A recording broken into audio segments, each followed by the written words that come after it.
Last time on آخری معجزہ. قرآن کی لذت جو ہے نا، انہوں نے کیا لفظ استعمال کیا ہے، کیا تعبیر استعمال کی ہے. میں چاہتا ہوں کہ عربی زبان تو ہم اتنی عام کر دیں اور اتنی آسان کر دیں سب کے لیے کہ اس قسم کے پروگرام کی ضرورت ہی نہ رہے. آج سے 10 سال بعد ضرورت سب کو پتا ہو، یہ بات یہ عام ہو جائے. اور یہ ممکن، یہ کوئی غیر ممکن قسم کی بات نہیں ہے، کوئی یہ بہت ہی خوابوں والی بات نہیں ہے، یہ بہت ممکن ہے. کوئی ایسا بڑا مسئلہ، کوئی اتنا بڑا ٹارگٹ نہیں ہے یہ. اور یہ میں نہیں کہہ رہا کہ یہ سب کر سکتے ہیں، لیکن اگر اس ملک میں کروڑوں میں سے ہزاروں بھی کر سکتے ہیں، لاکھوں بھی کر سکتے ہیں، تو وہ لاکھوں پھر پوری جنریشن کو بدل سکتے ہیں.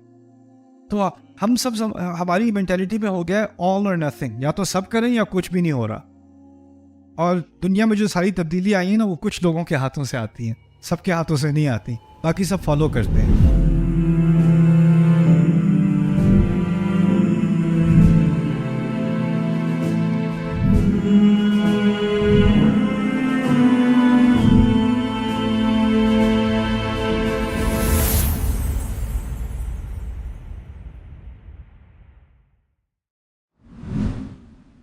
یہ میری سب سے فیوریٹ تعبیرات میں سے ہے، محاوروں میں سے ہے قرآن کے. الم تر انہم فی کل واد یہیمون، یہ شعراء کے بارے میں کہا ہے.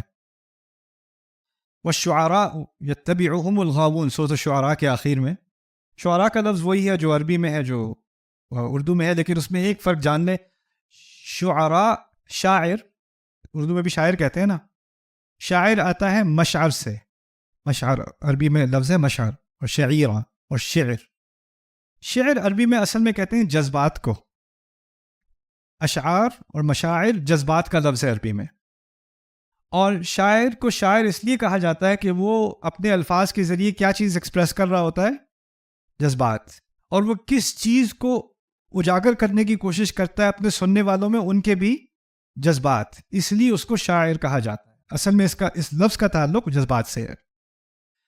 تو خیر، والشعراء یتبعہم الغاوون، جب اللہ تعالیٰ شعراء کے بارے میں بات کرتا ہے تو اس کو اس طرح نہیں سمجھنا چاہیے کہ صرف جو لوگ شعر پڑھتے ہیں ان کے بارے میں بات ہو رہی ہے. بات ایسے لوگوں کے بارے میں ہو رہی ہے جو کسی بھی طریقے سے لوگوں کے جذبات کو بغلاتے ہیں، جن میں یہ صلاحیت ہوتی ہے کہ وہ لوگوں کو جذباتی بنا دیں. وہ بھی ایک طرح کے شعراء ہوتے ہیں. تو شعراء کا لفظی معنی تو واقعی جو شعر پڑھتے ہیں ان کے بارے میں ہے، لیکن اس کا جو واضح جو اس کا زیادہ وسیع معنی ہے، وہ جو بھی لوگوں کے جذبات پر اثر کر سکتا ہے نا، ان کا ایک گروہ ہوتا ہے. ایسے لوگ ہوتے ہیں جن کو جو پہلے ہی گمے ہوئے ہیں نا، کسی راہ کی تلاش میں ہیں، وہ ان کے پیچھے لگ جاتے ہیں. جس کے پاس پکی ہدایت نہ ہو، پکے گولز نہ ہو، پکا اس کی زندگی میں کوئی ہدف نہ ہو، کوئی نصب العین نہ ہو، تو پھر جو اس کے جذبات سے کھیل سکتا ہے وہ اس کے پیچھے لگ جاتا ہے. ہو سکتا ہے کوئی ریڈیو میں کسی کی پوڈ کاسٹ سنتا ہے، اس کے غصے کے جذبات میں اس کو ہاں میں ہاں ملتی ہے، وہ اس کی بات سننے لگ جاتا ہے، اس کے پیچھے وہ اس کا شاعر ہے. کوئی بہت ڈپریشن میں ہے اور وہ گانے سنتا ہے، اس گانے میں کیسے اس نے میرا دل توڑا اور کیا کیا اس نے ساتھ، اور اب تو میرے پاس صرف آنسو رہے گا. وہ اس کا اب یہ تو اس نے ایسے لکھا جیسے میرے لیے لکھا تھا. او ہو ہی از مائی فیوریٹ، میرے دل کی بات کہہ دی اس نے. والشعراء یتبعہم الغاوون، جو لوگ گمے ہوئے ہوتے ہیں نا، جو رستے سے بھٹکے ہوئے ہوتے ہیں، وہ ان کے پیچھے لگ جاتے ہیں. اور پھر کہا شعراء کے بارے میں، یعنی جو لوگ انٹرٹینرز ہوتے ہیں. اس زمانے کے انٹرٹینر کون تھے؟ شاعر.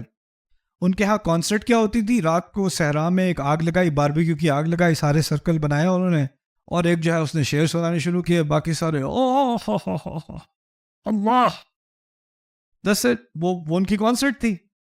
اب آج کل تو یہ بات بہت آسان ہے سمجھنے کو. شاعر کا کامیاب ہونا اور ناکام ہونا اس کا ایک ہی سٹینڈرڈ ہے، اس کے پاس ایک ہی میٹرک، پیسہ نہیں. کون کامیاب شاعر اور کون ناکام شاعر، اس کا فیصلہ کون کرے گا؟ آپ بتاؤ. آڈینس. جس کی آڈینس زیادہ ہے وہ زیادہ کامیاب شاعر ہے، جس کی آڈینس کم ہے وہ کم کامیاب شاعر ہے. جس کے ملینز آف ویوز ہیں یوٹیوب پر، اس کا گانا، اس کا شعر، وہ زیادہ سکسیسفل ہے، وہ زیادہ کامیاب ہے. تو شاعر کی کرنسی کیا ہے؟ شاعر کی دولت کیا ہے؟ آڈینس اس کو سننے والے مل جائیں، داد دینے والے مل جائیں، اس کو پسند کرنے، اس کے کام کو، اس کے گانے کو، اس کی نظم کو پسند کرنے والے مل جائیں، وہی اس کی غذا ہے. ہوتا یہ ہے لیکن کہ وہ ایک بڑا زبردست گانا ریلیز کرتا ہے اور کروڑوں لوگ اس کو ویو کرتے ہیں، ان کا فیورٹ گانا بن جاتا ہے، لیکن پھر کیا ہوتا ہے اس گانے کے ساتھ؟ یار یہ بند کر دو، بہت لگ گیا، کچھ اور لگاؤ. تنگ آ گئی سن کے، کان پک گئے، سن کے سنی ہو گئے ہیں، بس کرو یہ. اب وہ جو شاعر ہے بیچارہ، جس نے اس کامیابی کا ٹیسٹ تو اس کو ملا کہ اس کو ملینز اور ملینز آف ویوز مل گئے، اس کو بڑی سکسیس ملی، بہت لوگوں نے اسے پسند کیا، لیکن وہ بار بار جا کے نا، اس کے پاس جتنی بھی دولت آ گئی ہو، وہ یوٹیوب پہ جا کے ویڈیو کے اندر کامنٹس پڑھ رہا ہوگا، اور کس نے پسند کیا، کتنے پہلے پسند کیا، اور پھر اس کو ایک کامنٹ ملا، I am tired of this song, enough already, I hate this song, I used to love this song, now I hate this song. اب اس کے دل میں تکلیف شروع ہو گئی. گاڑی اس کے پاس ہے، بنگلہ اس کے پاس ہے، ہیلی کاپٹر اس کے پاس ہے، دل میں تکلیف ہے اس کی، یار یہ کیا ہو رہا ہے. اب اس کو کس چیز کی بے چینی ہے؟ اب کیا کرنا پڑے گا بھائی؟ ایک نیا گانا ریلیز کرنا پڑے گا یار، ورنہ تو میں 1-2 مہینے میں تو میں ریلیونٹ ہو جاؤں گا، اور میری غذا ختم ہوئی. اس کی تو غذا کھانا پینا تو ہے نہیں، اس کی غذا ہے آڈینس. تو اب اس کو چاہیے ایک نیا گانا، نئی ریلیز. اب اس نے نئی ریلیز کی تو لوگوں نے کہا یہ پہلا والا بہتر تھا، یہ تو تھکا ہوا ہے. اب وہ اور پریشان کہ اب میں کیا کروں، دوسرے والے کی سکسیس پہلے والے کی طرح نہیں ہے، وہ اب ذرا پاپولیرٹی میری کم ہو رہی ہے. تو اب اس کے دماغ میں آتا ہے مجھے کوئی نیا ٹاپک پکڑنا پڑے گا، کوئی زیادہ سکینڈلس چیز کرنی پڑے گی، کوئی اور عجیب و غریب حرکت کرنی پڑے گی، اس سے اور آڈینس کو میں شاک کروں گا اتنا کہ وہ پھر دیکھیں گے میری ویڈیو. یعنی اس کو اپنے سرکل سے باہر جا کے کچھ اور ہی حرکت کرنی پڑتی ہے تاکہ لوگ اس کو ویو کریں. اور جب وہ دیکھتا ہے کہ لوگ اس کو ویو کر رہے ہیں تو اب اس کو نئی بات سمجھ میں آتی ہے، جتنا میں گری ہوئی حرکت کروں گا اتنا آڈینس بڑھے گی. تو آڈینس بڑھانے کے چکر میں وہ اگر شروع میں انسان تھا، تھوڑی دیر بعد وہ بندر بن جاتا ہے. بات سمجھ رہے ہو؟ یہ جو ایک پروسیس ہے. اور میرے خیال سے اگر آپ لوگ کوئی انٹرٹینمنٹ انڈسٹری کو فالو کرتے ہو، آپ ہر ایک کے دماغ میں کوئی اور انٹرٹینمنٹ ہوگا جو اس پروسیس سے گزر چکا ہے، اور پھر جب یہ پروسیس شروع ہوتا ہے، اس کی تعبیر کیا کی ہے اللہ تعالیٰ نے؟ کیونکہ ان لوگوں کے بڑے فالوورز ہوتے ہیں. اگر دنیا میں سوچو کس کے فالوورز ہوتے ہیں دنیا میں فالوورز ہوتے ہیں یا تو مذہبی لیڈرز کے، کسی بدھسٹ کے بڑے فالوورز ہیں، کسی ڈالی لاما کے بڑے فالوورز ہیں، کسی پوپ کے بڑے فالوورز ہیں. ایسی بات ہے نا. مسلمانوں میں بھی کسی امام کے، کسی اسپیکر کے. مسلمان ملکوں میں تو کبھی کوئی ایسے خطیب ہوتے ہیں کہ وہ کھڑے ہو کے کسی جلسے میں تقریر کرتے ہیں تو 2-3 ملین لوگ آڈینس میں ہوتے ہیں. تو مذہبی میدان میں فالوئنگ ہوتی ہے، اور اس قسم کی اتنے لارج نمبرز کی فالوئنگ کچھ سیاسی میدان میں ہوتی ہے. اور ایک تیسرا میدان ہے، وہ کون سا ہے؟ انٹرٹینمنٹ کا میدان ہے، گانے شانے کا میدان ہے، کانسرٹس کا میدان ہے، اس میں ہوتی ہے. ٹھیک ہے نا. تو یہ کچھ فیلڈز ہیں جس میں لوگ جمع ہو جاتے ہیں بڑے نمبرز کے ساتھ اور لوگوں کے پیچھے آ جاتے ہیں. اور ان تینوں کا اگر آپ اندازہ کرو، ان تینوں کا تعلق جذبات سے ہے. جو لوگوں کے جذبات کو سیاست میں، جو لوگوں کے جذبات کو مذہب میں، اور جو لوگوں کے جذبات کو انٹرٹینمنٹ میں ٹچ کر سکتا ہے نا، اس کی آڈینس بڑی ہو جاتی ہے. ایسا ہی ہوتا ہے نا. اور جذبات کا لفظ کیا ہے عربی میں؟ مشاعر، اور اس سے نکلا ہے شاعر. ٹھیک ہے نا. اور اس کو اگر اپنی آڈینس مینٹین کرنی ہے، ان کے جذبات کو فردر کرنا ہے، تو اس کو اب ایک ہر طرح سے کسی نہ کسی طرح میں اس آڈینس کو کیپچر کرتا رہا ہوں. اس کے بارے میں کیا محاورہ قرآن نے استعمال کیا، اس پوری کہانی کے بارے میں کیا محاورہ قرآن نے استعمال کیا. کہتے ہیں، اللہ تعالیٰ کہتے ہیں، الم تر انہم فی کل واد یہیمون، تم نے دیکھا نہیں کہ یہ ہر وادی میں بھٹکتے پھرتے ہیں کھانے کی تلاش میں. یہ ہاما یہیمو استعمال ہوا کرتا تھا انسان کے لیے نہیں، اونٹ کے لیے. جو اونٹ بھٹک جاتا ہے صحرا میں، تو اس کو کہیں پانی نہیں مل رہا، تو ایک وادی آتی ہے، تو وادی میں اتر جاتا ہے کہ ممکن ہے کہ وادی کے نیچے کہیں پانی مل جائے اسے، کچھ کھانے کو مل جائے اسے شاید. مسئلہ یہ کہ وادی میں اترنا تو آسان ہے لیکن نکلنا مشکل ہے. اور دوسرا مسئلہ یہ کہ وادی میں اترنے سے پہلے آپ اونچائی پر تھے اور وادی میں اترتے وقت آپ نیچائی کی طرف جا رہے ہو، اور نیچائی میں گرنے کا امکان زیادہ ہوتا ہے، اور نیچے پہنچتے وقت آپ کو نہیں پتا آپ کون سے خطرے میں ہوگے، اور ہو سکتا ہے کہ یہ وادی ہی آپ کی موت ہو، اور اس میں اور آپ کو پتہ بھی نہیں کیسی وادی ہے، لیکن آپ اس میں اتر رہے ہو. اور ایک دفعہ اترے کچھ نہیں ملا تو ایک اور وادی میں اترنے کے لیے تیار، پھر ایک اور وادی میں اترنے کے لیے تیار. کیا تعبیر استعمال کی ہے! پیاسا اونٹ جو کسی بھی وادی میں اترنے کو تیار ہو کسی بھی غذا کی خاطر. اور یہ کیا ہے؟ وہ انٹرٹینر، وہ ایکٹر، وہ ایکٹریس جو کوئی بھی رول کرنے کو تیار ہے، آڈینس مل جائے، کوئی بھی رول، کوئی بھی کسی قسم کی بھی میوزک ویڈیو بنا لوں، آڈینس مل جائے، میں کچھ بھی کسی بھی وادی میں اترنے کو تیار ہوں. اور اس تعبیر سے انسان کا ایک مقام پہلے اونچا ہوتا تھا، لیکن لوگوں کو امپریس کرنے کے چکر میں وہ اپنے آپ کو گرا رہا ہے، وہ نیچے گرتا چلا جا رہا ہے. اور اب ہم کیونکہ الگوریدم کے زمانے میں ہیں، انسٹاگرام، ٹویٹر، یوٹیوب، اس زمانے میں ہے.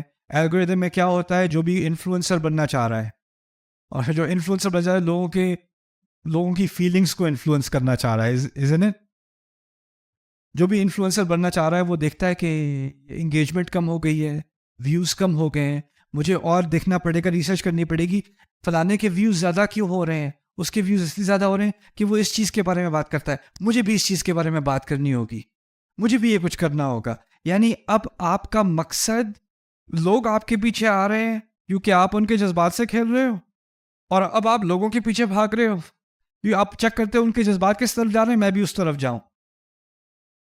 یتبعہم الغاوون الم تر انہم فی کل واد یہیمون. سبحان اللہ، کتنے 1500 سال پرانی تعبیر، اور آج آپ سوچو آج کیا ہو رہا ہے، کتنی 100% ایکوریٹ تعبیر اللہ تعالیٰ نے اتنے کم الفاظ میں بیان کی ہے اس محاورے کے ذریعے. آخری آج کی اس سیشن کی آخری تعبیر، وَلَا تَجْعَلْ يَدَكَ مَغْلُولَةً إِلَىٰ عُنُقِكَ وَلَا تَبْسُطْهَا كُلَّ الْبَسْطِ.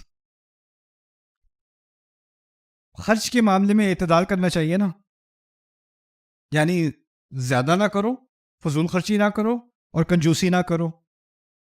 اور اس بارے میں سورۃ الفرقان میں بھی بات کی گئی ہے، وَالَّذِينَ إِذَا أَنفَقُوا لَمْ يُسْرِفُوا وَلَمْ يَقْتُرُوا وَكَانَ بَيْنَ ذَلِكَ قَوَامًا. سورۃ الفرقان میں بھی یہ بات کہہ دی کہ وہ ضرورت سے زیادہ خرچ نہیں کرتے اور بہت کھینچ کر بھی نہیں رکھتے. لیکن یہاں سورۃ الاسراء میں اللہ تعالیٰ نے اس خرچ کے معاملے میں 2 محاورے استعمال کیے. اب ان محاوروں کو سمجھتے ہیں. ان کا تعلق کس چیز سے؟ خرچ سے. وَلَا تَجْعَلْ يَدَكَ، اپنے ہاتھ کو، مغلولتاً، اپنے اِلَىٰ عُنُقِكَ، اپنے ہاتھ کو زنجیر کے ساتھ اپنی گردن کے ساتھ نہ جوڑے رکھو. ایک ہوتی ہے ہتھ کڑی جو 2 ہاتھ اکٹھے کیے ہوئے ہیں. آپ اس طرح سمجھو کہ ہتھ کڑی کا ایک جو کڑی ہے اس کی آپ کی گردن میں ہے اور دوسری آپ کے ہاتھ کے ساتھ لگی ہوئی ہے، ایسے آپ کا ہاتھ یہاں پھنسا ہوا ہے. مغلولتاً اِلَىٰ عُنُقِكَ، آپ کا ہاتھ یہاں تک پھنسا ہوا ہے. یہ کیا عجیب سی. اور دوسری ہے، اور اس طرح نہ ہو جانا کہ دونوں ہاتھ کھلے ہو کے چل رہے ہو ایسے. تب سوتھا کل البسط، جتنے ہاتھ پھیلا سکتے ہو اتنے پھیلا دو. یہ تعبیر ہے. اب اس سے مراد کیا ہے کہ پیسہ آپ کا جیب میں ہے، آپ خرچ کرنے لگے ہو، دودھ خریدنے لگے ہو، بریڈ خریدنے لگے ہو، انڈے خریدنے لگے ہو، تو ایسے مت کرنا کہ عام خرچ کے لیے بھی ہاتھ ایسے گردن کے ساتھ لگا ہوا ہے کہ جیب تک پہنچنے میں لگے کہ تم اپنے آپ کو پھانسی دے رہے ہو. لا تجعل يدك مغلولة إلى عنقك. ایسے مت کر دینا کہ عام خرچوں کے لیے بھی تمہیں لگے کہ تمہیں کوئی موت دے رہا ہے. مجھے کچھ لوگوں کے بارے میں پتہ نہیں، یہاں پہ بھی ایسا ہوتا تھا، مجھے پتہ نہیں تھا. مجھے ایک کپل ملا، بیگم شکایت کر رہی تھی اپنے شوہر کی، کہتی ہیں میری بھی جاب ہے، ان کی بھی جاب ہے، جب بھی ہم کسی ریسٹورینٹ میں جاتے ہیں تو وہ صرف اپنے آرڈر کا پے کرتے ہیں. Oh my God. اِنَّا لِلَّهِ وَإِنَّا إِلَيْهِ راجعون.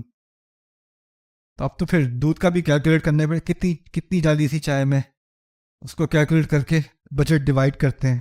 یہ کیا ہے؟ تجعل یدک مغلولۃ الی عنقک. دوسری اس کی الٹی تعبیر کیا ہے؟ لا تبسطھا کل البسط. آپ اگر کسی دکان میں جاؤ، آئلز ہوتی ہے نا گروسری اسٹور کے اندر، اس میں ایسے ہاتھ کھول کے چلو، کیا ہوگا؟ جس چیز کو ہاتھ لگے وہ کارٹ میں گر رہی ہے آپ کے، ہے نا؟ کہنے کا مقصد یہ ہے کہ اگر آپ ہاتھ کھول کے چلو گے نا، ایسی ایسی چیزوں کو چھوؤ گے جس کو آپ کے چھونے کا کوئی بزنس نہیں تھا. آپ کو اتنی اسپیس چاہیے تھی، آپ اتنی اسپیس لے کے چل رہے ہو نا، تو آپ خواہ مخواہ ایسی چیزوں کو ٹچ کرو گے جن کو ٹچ کرنے کا کوئی مقصد نہیں تھا آپ کا. جب کس طرح کھول کے کرو گے تو اس طرح خرچ ایسا، اور ایسی چیزوں پہ جس کی کوئی ضرورت نہیں تھی، جس کا کوئی مقصد نہیں تھا. لا تبسطھا کل البسط. اور تو اسی طرح اس تعبیر کے ذریعے اللہ تعالیٰ نے کنجوسی اور فضول خرچی دونوں کے بارے میں ایک تصویر کھینچ دی. اوکے، فہی خاویۃ علی عروشہا. یہ کر دیا، آخری ہوگا آپ کا. اللہ کہتے ہیں بستیوں کے بارے میں جو تباہ کی گئیں، اللہ تعالیٰ نے کچھ بستیاں تباہ کی تھی نا، ان کے بارے میں کہا ہے کہ وہ اپنی چھتوں پر الٹ دی گئیں. اپنی چھتوں پر الٹ دی گئیں. آپ مجھے بتاؤ، آپ کیا اندازہ کرتے ہو کیا کیا گیا ہوگا؟ اگر بستی چھت پہ الٹ دی گئی ہے تو کیا کیا گیا ہوگا؟ یعنی بستی اٹھائی اور پراٹھے کی طرح فلپ کر دی ہے شاید. یا پھر یہ محاورہ استعمال ہو رہا ہے، اور یہ محاورہ قرآن میں دو قسم کے سیاق میں استعمال ہوا ہے. اور عروش کا لفظ سمجھ لیتے ہیں. عروش کے دو معنی، پہلے یہاں سے شروع کرتے ہیں بات. خاویۃ علی عروشہا. عرش تو آپ کو معلوم ہوگا، عرش عام عربی زبان میں عرش چھت کے لیے استعمال ہوتا ہے. اور عرش آلسو جو کمزور پودے ہوتے ہیں نا، جیسے انگور، اور اس کا جو تنا ہوتا ہے کمزور سا ہوتا ہے، اس کے لیے آپ کو زمین میں ایک جو ہے وہ لکڑی ڈالنی پڑتی ہے اور اس کے ارد گرد وہ لپٹتا ہے. ایسے پودے کو بھی عرش کہتے ہیں، اس کو بھی عرش کہتے ہیں. تو عرش کے دو معنی ہیں عربی میں، ایک تو چھت اور دوسرا کمزور پودا. ٹھیک ہے؟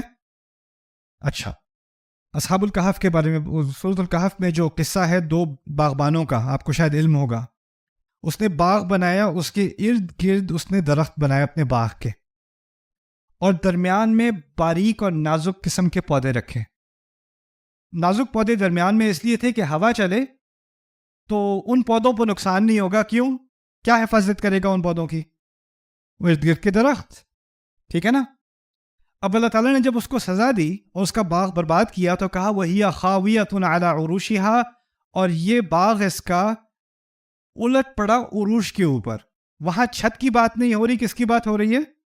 پودوں کی. یعنی جو درخت حفاظت کے لیے لگائے تھے، آندھی ایسی آئی کہ وہی درخت ان پودوں کے اوپر گرے. جو سیکیورٹی تھی وہی تھریٹ بن گئی، وہی نقصان بن گئی. وہاں وہ بات کی جا رہی ہے. ٹھیک ہے، لیکن باقی بستیوں کے بارے میں خاویۃ علی عروشہا، اس کو بھی سمجھ لیں. میں نے کہا تھا عروش کا ایک معنی تو ہے وہ پودا، نازک پودا. دوسرا معنی کیا تھا؟ چھت.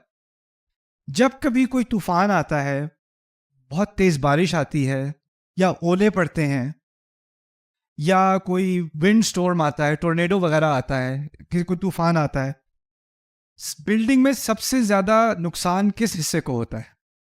چھت کو ہوتا ہے، کیونکہ سب سے زیادہ ایکسپوز چیز جو ہے وہ آپ کی چھت ہے. فاؤنڈیشن جو ہے وہ آپ کی بچی ہوئی ہے، وہ سب سے نیچے ہے، دیواریں سیکیور ہیں. لیکن سب سے زیادہ نقصان کسی بھی جو جنگ کے دوران اگر اوپر سے بمباری ہو رہی ہے، یا پرانے زمانے میں جو کیٹاپولٹ استعمال ہوتا تھا اس سے بڑے بڑے پتھر پھینکے جا رہے ہیں، کہاں ڈیمیج ہونی تھی؟ چھت پہ. اچھا، چھت پہ اگر جنگ نہ بھی ہو رہی ہو، طوفان نہ بھی آ رہا ہو، کسی نے گھر خریدا ہو تو اس کو پتا ہے مسئلہ کہاں پہ ہوتا ہے، زیادہ سے زیادہ چھت پہ ہوتا ہے. اس میں سیلن آ جاتا ہے، اس میں سوراخ ہو جاتا ہے، اس میں جانور گھس جاتا ہے، اس میں سے پانی لیک ہونا شروع ہو جاتا ہے. مسئلے ہمیشہ کہاں کے ہوتے ہیں؟ چھت کے. اور ایک دفعہ چھت پہ مسئلہ ہو جائے، سارے گھر میں مسئلہ شروع ہو جاتا ہے، اس کی بار بار ریپیئر کرنی پڑتی ہے. اب اللہ تعالیٰ نے اتنا تو بتا دیا کہ کچھ بستیاں تباہ و برباد ہو گئیں. جب تباہ و برباد ہوئیں تو چھت ڈیمیج ہوئی کہ نہیں؟ اور لیکن چھت کو مینٹین کرنا اور اس کو دوبارہ فکس کرنا، ریپیئر کرنا، اس کی مرمت کرنا، اس کے لیے کوئی تھا کہ نہیں؟ وہ تو سب مر چکے. اب چھت کی کسی نے ریپیئر نہیں کی، کسی نے مرمت نہیں کی، تو کچھ 5 سال بعد، 3 مہینے بعد، 10 سال بعد اس چھت نے کیا کرنا ہے؟ اس نے گر جانا ہے۔ اب 4 دیواری رہ گئی لیکن چھت بیچ میں گر گئی۔ اتنی بات سمجھ میں آئی؟ اب جو 4 دیواری رہ گئی اس کی سپورٹ اصل میں جو دیواروں کو جوڑے ہوئے تھی اور دبائے ہوئی تھی وہ چھت تھی۔ اب وہ دیواریں اکیلی کھڑی ہیں، اب ان کے اندر سیلن جا رہا ہے، ہوا گزر رہی ہے، موئسچر جا رہا ہے، وہ کمزور ہوتی چلی جا رہی ہیں، اور پھر 10 15 20 100 سال گزرنے کے بعد وہ دیواریں بھی گرنے لگیں۔ اور جب وہ گریں تو کس کے اوپر گریں؟ چھت کے اوپر گریں۔ وَهِيَ خَاوِيَةٌ عَلَىٰ عُرُوشِهَا، چھتوں کے اوپر وہ گر پڑی۔ یعنی یہی نہیں کہا کہ بستیاں برباد ہوئیں، سینکڑوں سال بربادی میں ویران رہیں، یہاں تک کہ چھتیں بھی گریں، اور اس کے کئی سال بعد دیواریں بھی چھتوں کے اوپر گریں۔ اور جگہ کہا وَالْمُؤْتَفِكَةَ أَهْوَىٰ، اور پھر ان کو دبا دیا گیا۔ جیسے اگر آپ رومن روئنس کے پاس جائیں یا کوئی پرانے جو آثار ہیں قدیمہ ان کے پاس جائیں، آپ کو ستون نظر آئیں گے، نہ دیواریں نہ چھت، کچھ نظر نہیں آئے گا، بس ستون نظر آئیں گے۔ کیوں؟ چھت کئی سالوں پہلے چھت گر چکی، اور اس کے کئی سال بعد کیا ہوا؟ دیواریں گر چکی، اور وہ سب دفن بھی گئی زمین کے اندر، وہ سب تھوڑے تھوڑے ستون نکلے ہوئے ہیں، وہ نظر آ رہے ہیں۔ اور یہ تعبیر اتنے تھوڑے الفاظ میں اللہ تعالیٰ نے سینکڑوں سال کی تاریخ کو بیان کر دیا۔ وَهِيَ خَاوِيَةٌ عَلَىٰ عُرُوشِهَا۔ تو اس پہ انشاءاللہ Subscribe now to the Bayyinah YouTube channel to watch the rest of this series and more great content from Ustad Nu'man Ali Khan. Coming up next time on Aakhari Mu'jiza. لیکن جب مشکلات آتی ہیں تو پھر وہ کہتے ہیں یہ کیا پاگل پن ہے، اَنُؤْمِنُ كَمَا آمَنَ السُّفَهَاءُ، یہ جیسے یہ بے وقوف ہی مان لائیں ویسے ہم ہی مان لائیں گے۔ اس کے بعد تنقید شروع ہو جاتی ہے، ان کی زبان سے بڑے چبھنے والے الفاظ نکلنے شروع ہو جاتے ہیں ان کی زبان سے۔ کب؟ جب مشکلات آتی ہیں۔ تو اصل فرق ہوتا ہے، منافق ہے تو اس کے اندر ایک ہی چیز، لیکن ظاہر کب ہوتی ہے؟ جب مشکلات آتی ہیں۔ جب مشکلات نہیں ہوں گی تو ایمان کی بات کرے گا، جب مشکلات آئیں گی تو اپنے اصلی رنگ دکھائے گا۔ اچھا،